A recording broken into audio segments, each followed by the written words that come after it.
ओम शांति। आज 25 जून 2020 की प्रातः मुरली। पहले सुनते हैं मुरली के कुछ मुख्य पॉइंट। बाबा ने कहा, इस समय नॉलेज न होने कारण मनुष्य को सुख नहीं है। यह है बेहद की नॉलेज, जिससे बेहद का सुख होता है। हद की नॉलेज से कागविष्टा समान सुख मिलता है। कई बच्चे चलते चलते ऊंची से ऊंची पढ़ाई को छोड़ देते हैं। किसी न किसी बात में संशय आ जाता है या माया का कोई तूफान सहन नहीं कर सकते हैं। काम महाशत्रु से हार खा लेते हैं। इन्हीं कारणों से पढ़ाई छूट जाती है। बाप कहते हैं, कल्प कल्प तुम अबलाएं माता ही पुकारती हो। कहते हैं, बाबा हमको नंगन होने से बचाओ। बाप कहते हैं, याद के सिवाय और कोई रास्ता नहीं।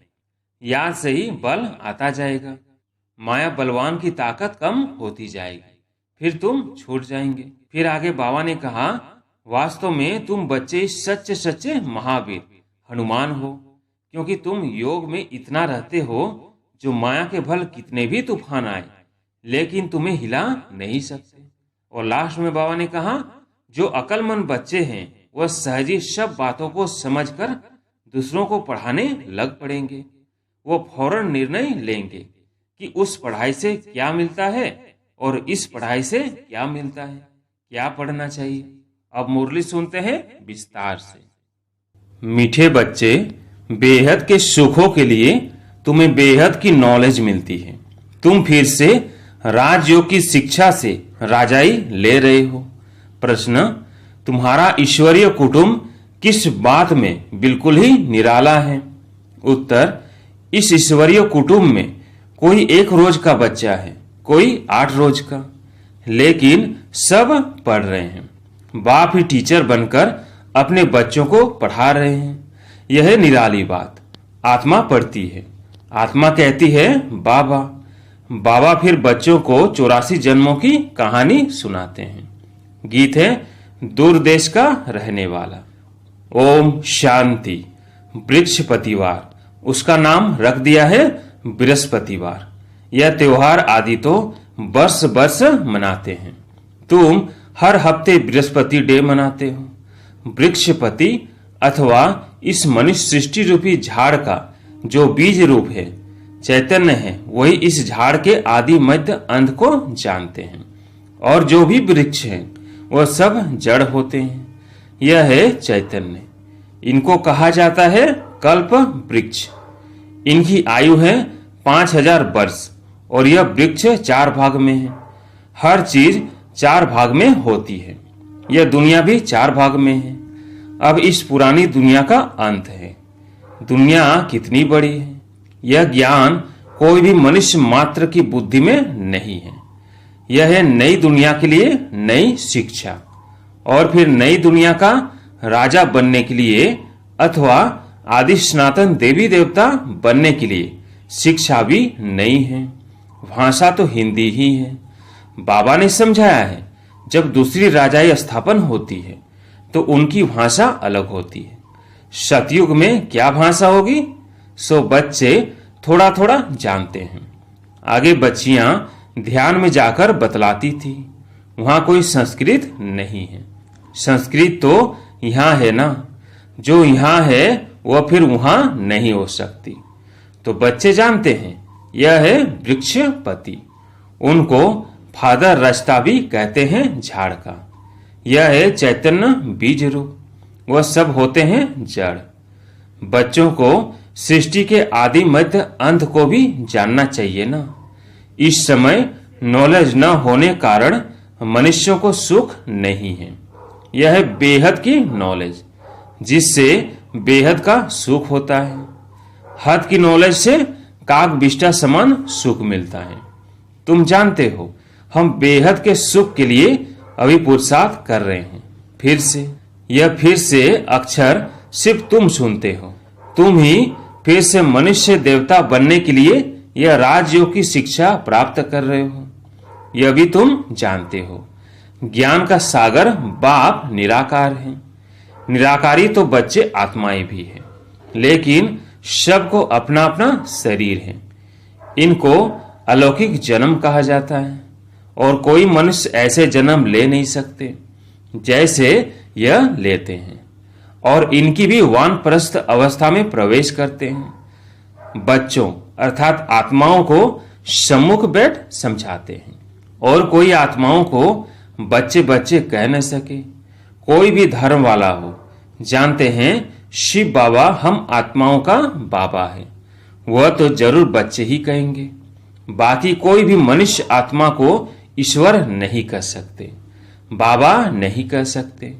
यूं तो गांधी को भी बापू कहते थे, म्युनिसिपैलिटी के मेयर को भी फादर कह देते, परंतु वो फादर है सब देहधारी।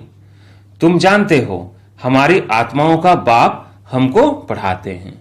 बाप घड़ी घड़ी कहते हैं अपने को आत्मा समझो, वो बाप आकर पढ़ाते भी आत्माओं को हैं। यह ईश्वरीय कुटुंब। बाप के इतने ढेर बच्चे हैं, तुम भी कहते हो बाबा हम आपके हैं, तुम बच्चे हो गए। कहते हैं बाबा हम 1 रोज का बच्चा हूं, 8 रोज का बच्चा हूं, मास का बच्चा हूं। पहले जरूर छोटा ही होगा, भल 2 से 4 दिन का बच्चा ही है, परंतु आर्गन्स तो बड़े हैं ना, इसलिए सब बड़े बच्चों को पढ़ाई चाहिए। जो भी आते हैं सबको बाप पढ़ाते हैं, तुम भी पढ़ते हो। बाप के बच्चे बने फिर बाप समझाते हैं तुमने 84 जन्म कैसे लिए हैं।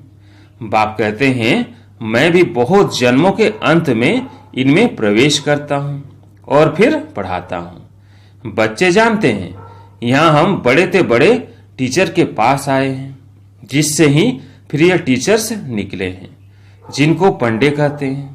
वह भी सबको पढ़ाते रहते हैं। जो जो जानते जाएंगे पढ़ाते रहेंगे। पहले पहले तो समझाना ही यह है। 2 बाप है ना, एक लौकिक और दूसरा पारलौकिक। बड़ा तो जरूर पारलौकिक बाप हो गया, जिसको भगवान कहा जाता है। तुम जानते हो अभी हमको पारलौकिक बाप मिला है और किसी को पता नहीं, धीरे धीरे जानते जाएंगे। तुम बच्चे जानते हो हम आत्माओं को बाबा पढ़ाते हैं। हम आत्माएं ही एक शरीर छोड़ फिर दूसरा लेंगी, ऊंच से ऊंच देवता बनेगी, ऊंच से ऊंच बनने के लिए आए हैं। कई बच्चे चलते चलते ऊंचे से ऊंची पढ़ाई को छोड़ देते हैं। किसी न किसी बात में संशय आ जाता है या माया का कोई तूफान सहन नहीं कर सकते हैं। काम महाशत्रु से हार खा लेते हैं। इन्हीं कारणों से पढ़ाई छूट जाती है। काम महाशत्रु के कारण ही बच्चों को बहुत सहन करना पड़ता है। बाप कहते हैं कल्प कल्प तुम अबलाएं माता ही पुकारती हो। कहते हैं बाबा हमको नंगन होने से बचाओ। बाप कहते हैं याद के सिवाय और कोई रास्ता नहीं, याद से ही बल आता जाएगा। माया बलवान की ताकत कम होती जाएगी, फिर तुम छूट जाएंगे। ऐसे बहुत बंधन से छूट कर आते हैं, फिर अत्याचार होना बंद हो जाता है। फिर आकर शिव बाबा से ब्रह्मा द्वारा बातचीत करते हैं। यह भी आदत पड़ जानी चाहिए। बुद्धि में यह रहना चाहिए कि हम शिव बाबा पास जाते हैं, वो इस ब्रह्मा तन में आते हैं, हम शिव बाबा के आगे बैठे हैं। याद से ही विकर्म विनाश होंगे। अपने को आत्मा समझ बाप को याद करना है, यही शिक्षा मिलती है। बाप से मिलने आओ तो भी अपने को आत्मा समझो, आत्माभिमानी भव। यह ज्ञान भी तुमको अभी मिलता है। यह है मेहनत। उस भक्ति मार्ग में तो कितने वेद शास्त्र आदि पढ़ते हैं, यह तो एक ही मेहनत है, सिर्फ याद की। यह बहुत सहज ते सहज है, बहुत डिफिकल्ट ते डिफिकल्ट भी है। बाप को याद करना, इससे सहज कोई बात होती नहीं। बच्चा पैदा हुआ और मुख से बाबा बाबा निकलेगा, बच्ची के मुख से मां निकलेगा।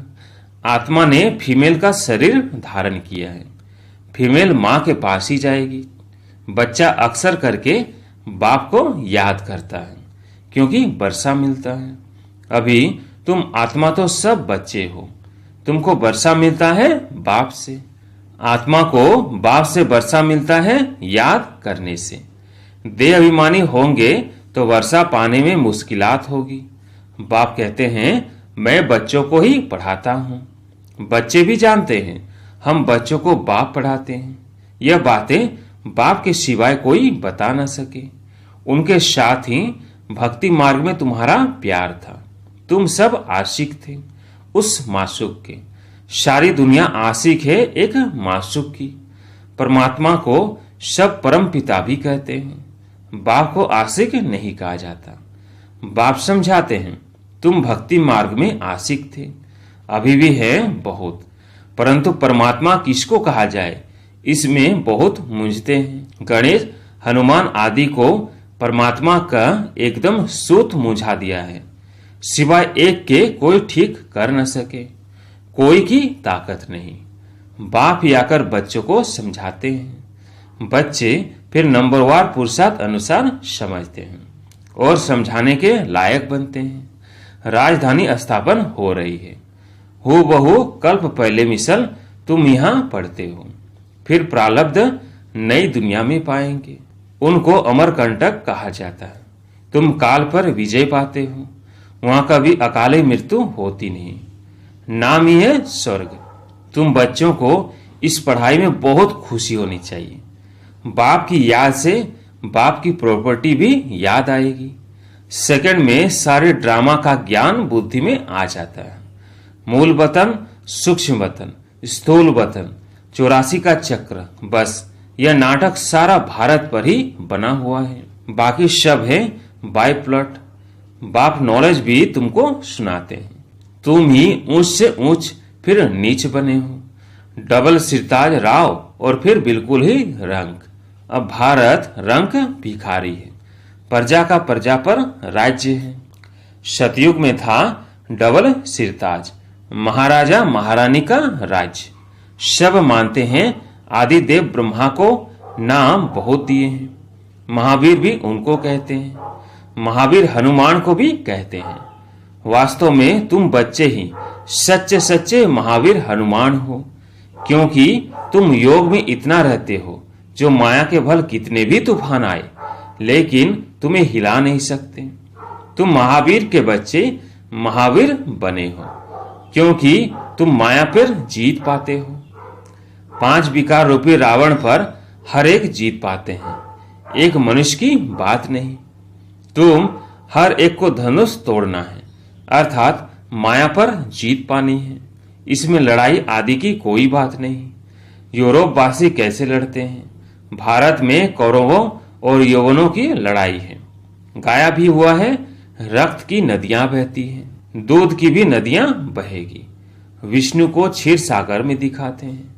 लक्ष्मी नारायण है पारसनाथ, उनका फिर नेपाल तरफ पशुपति नाम रख दिया है एक ही विष्णु के 2 रूप, पारसनाथ पारसनाथिनी। वह है पशुपतिनाथ पति, पशुपतिनाथ पत्नी। उसमें विष्णु का चित्र बनाते हैं, लेख भी बनाते हैं। अब लेख में क्षीर अर्थात दूध कहां से आया? बड़े दिन पर उस लेख में दूध डालते हैं, फिर दिखाते हैं क्षीर सागर में विष्णु सोया पड़ा है। अर्थ कुछ भी नहीं। 4 भुजा वाला मनुष्य तो कोई होता नहीं। अभी तुम बच्चे सोशल वर्कर हो, रूहानी बाप के बच्चे हो ना। बाप सब बातें समझाते हैं, इसमें कोई संशय नहीं आना चाहिए। संशय माना माया का तूफान। तुम हमको बुलाते ही हो, हे पतित पावन आओ, आकर हमको पावन बनाओ। बाप कहते हैं मामेकम याद करो तो तुम पावन बन जाएंगे। 84 के चक्र को भी याद करना है। बाप को कहा जाता है पतित पावन, ज्ञान का सागर। 2 चीज हो गई, पतितों को पावन बनाते हैं और 84 के चक्र का ज्ञान सुनाते हैं। यह भी तुम बच्चे जानते हो। 84 का चक्र चलता ही रहेगा, इनकी एंड नहीं है। यह भी तुम नंबरवार पुरुषार्थ अनुसार जानते हो। बाप कितना मीठा है, उनको पतियों का पति भी कहते हैं, बाप भी है। अब बाप कहते हैं मेरे से तुम बच्चों को बड़ा भारी वर्षा मिलता है, परंतु ऐसे मुझ बाप को भी फारकती दे देते हैं। यह भी ड्रामा में नूंद है, पढ़ाई को ही छोड़ देते हैं। गोया फारकती दे देते हैं। कितने बेसमझ हैं। जो अक्लमंद बच्चे हैं वह सहज ही सब बातों को समझकर दूसरों को पढ़ाने लग पड़ेंगे। वह फौरन निर्णय लेंगे कि उस पढ़ाई से क्या मिलता है और इस पढ़ाई से क्या मिलता है, क्या पढ़ना चाहिए। बाबा बच्चों से पूछते हैं। बच्चे समझते भी हैं कि यह पढ़ाई बहुत अच्छी है, फिर भी कहते क्या करें। जिस्मानी पढ़ाई नहीं पढ़ेंगे तो मित्र संबंधी आदि नाराज होंगे। बाप कहते हैं दिन प्रतिदिन टाइम बहुत थोड़ा होता जाता है, इतनी पढ़ाई तो पढ़ नहीं सकेंगे। बड़े जोर से तैयारियां हो रही है, हर प्रकार से तैयारी होती है ना। दिन प्रतिदिन एक दो में दुश्मनी बढ़ती जाती है। कहते भी हैं ऐसी ऐसी चीजें बनाई हैं जो फट से सबको खलास कर देंगे। तुम बच्चे जानते हो ड्रामा अनुसार अब लड़ाई लग नहीं सकती। राजाई स्थापन होनी है, तब तक हम भी तैयारी कर रहे हैं या भी तैयारी करते रहते हैं। तुम्हारा पिछाड़ी में बहुत प्रभाव निकलने का है। गाया भी जाता है ओहो प्रभु तेरी लीला, यह इसी समय का गायन है।